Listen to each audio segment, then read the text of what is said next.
Kisah pemilik dua kebun yang sombong.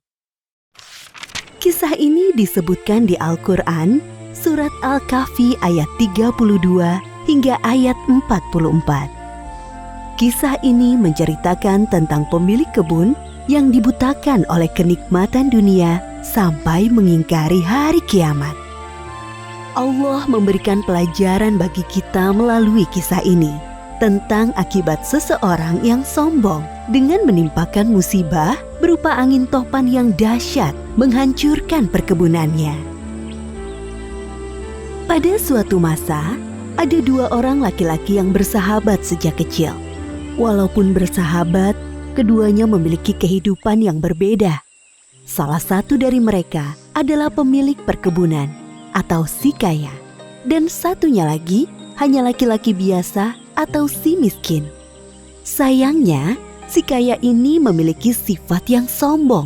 Kesombongan si kaya disebabkan karena ia memiliki dua kebun anggur yang sangat luas. Masing-masing kebun anggurnya dikelilingi pohon kurma yang lebat. Di tengah-tengah kebun mengalir sungai yang airnya sangat jernih. Sungguh indah sekali penampakan kebun itu, membuat mata seakan tak ingin lepas memandangnya. Wahai saudaraku, lihatlah kebunku yang luas ini. Pohon anggurnya tidak pernah berhenti berbuah dan sangat enak rasanya saat dimakan. Apalagi pohon-pohon kurma yang selalu tumbuh lebat setiap hari, membuatku sangat bahagia. Benar saudaraku, kebunmu sangat luas dan setiap panen hasilnya selalu melimpah. Aku sangat yakin kebunku tidak akan pernah berhenti berbuah. Sekarang aku benar-benar telah menjadi orang yang paling kaya. Tapi ingat wahai saudaraku, semua ini hanyalah pemberian dari Allah. Jangan sampai kau menjadi sombong dan lupa untuk bersyukur kepadanya, Sang Maha Pemberi Rizki. Si kaya seolah-olah tidak mendengarkan nasihat dari sahabatnya. Ia lebih fokus memperhatikan perkebunannya dengan perasaan sombong dan bahagia. Keesokan harinya, si kaya pergi ke rumahnya dan melihat harta yang dikumpulkan dari penjualan hasil kebun. Ia pun berniat untuk mengumpulkan harta lebih banyak lagi. Kalau setiap minggu hasil panenku selalu bagus, aku yakin pasti hartaku tidak akan habis sampai berpuluh-puluh tahun lamanya. Setiap hari kebun anggur si kaya selalu tumbuh dengan baik dan subur. Hal itulah yang menjadikannya semakin bertambah kaya. Tidak ada sedikit pun niat untuk menyedekahkan harta kepada orang yang membutuhkan. Seiring dengan bertambah harta, bertambah pula kesombongannya. Suatu ketika, si miskin datang berkunjung untuk menasehatinya dengan bahasa yang halus. Tetapi si kaya merespon dengan kata-kata yang menyakitinya. Aku tahu kau iri dengan kehidupanku. Hartaku lebih banyak daripada hartamu. Dan aku memiliki banyak anak buah yang membantuku. Sama sekali tidak wahai saudaraku.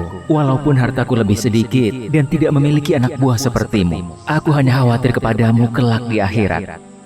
Aku kira hari kiamat tidak akan pernah terjadi. Seandainya aku mati suatu saat nanti, pasti Allah menempatkanku di tempat yang jauh lebih baik dari kehidupanku sekarang.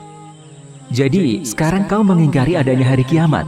Apakah kau juga mengingkari Tuhan yang telah menciptakanmu begitu sempurna? Benar-benar kau telah dibutakan oleh semua kemewahan dunia ini, saudaraku. Sudahlah, diam saja.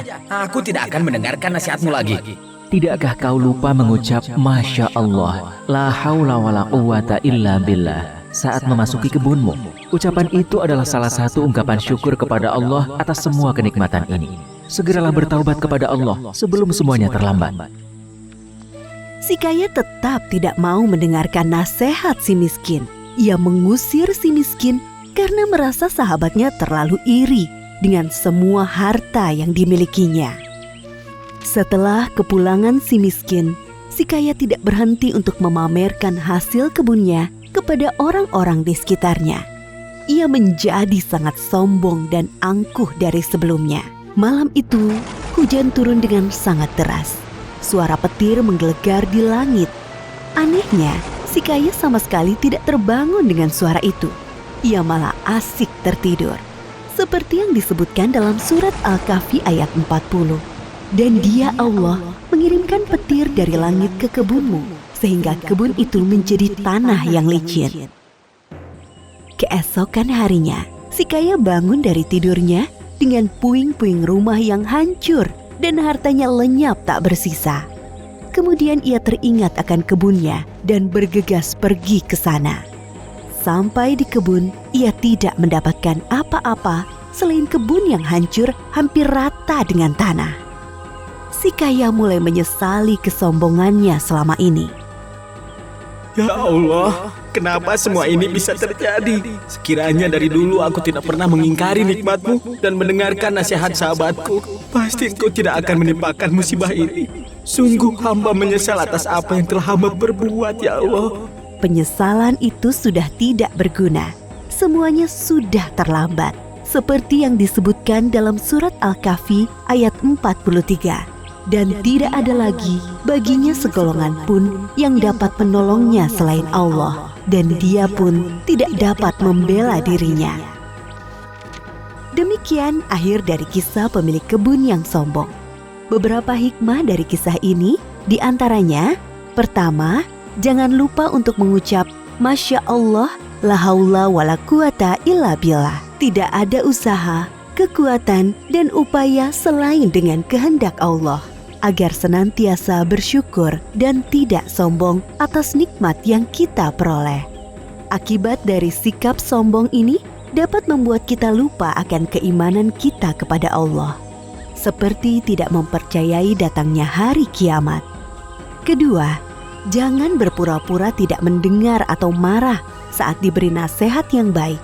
Bisa jadi nasihat itu merupakan teguran dari Allah melalui lisan orang lain. Ketiga, kehidupan di dunia ini hanya sementara. Jadi, jangan sampai kita dibutakan oleh kemewahan dunia. Padahal kehidupan akhirat yang kekal sudah menunggu kita. Wallahu a'lam bishawab. Assalamualaikum.